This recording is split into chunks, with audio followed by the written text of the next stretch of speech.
عیسائی کے نزدیک مقدس ترین اس لیے ہے کہ عیسیٰ علیہ الصلاۃ والسلام کی ولادت اسی کے آس پاس ہوئی ہے، فلسطین میں ہوئی ہے،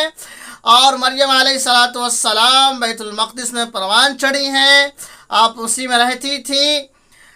آپ زکریہ علیہ الصلاۃ والسلام کے پرورش میں رہتی تھی۔ یہودیوں کے نزدیک مقدس ترین اس لیے ہے کہ وہ کہتے ہیں کہ ہمارے آبا و اجداد کی جگہ ہے اور ہمارے آبا و اجداد یہاں پر مدفون ہیں، اس لیے اور وہ ہیکل سلیمانی کو، وہ مسجد کو شہید کر کے ہیکل سلیمانی کو وہاں پہ لگانا چاہتا ہے،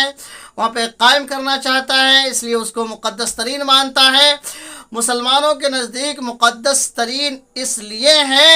کہ یہاں پر نبی کریم صلی اللہ علیہ وسلم نے تمام انبیاء علیہ الصلوۃ والسلام کی امامت فرمائی ہے، اور آپ علیہ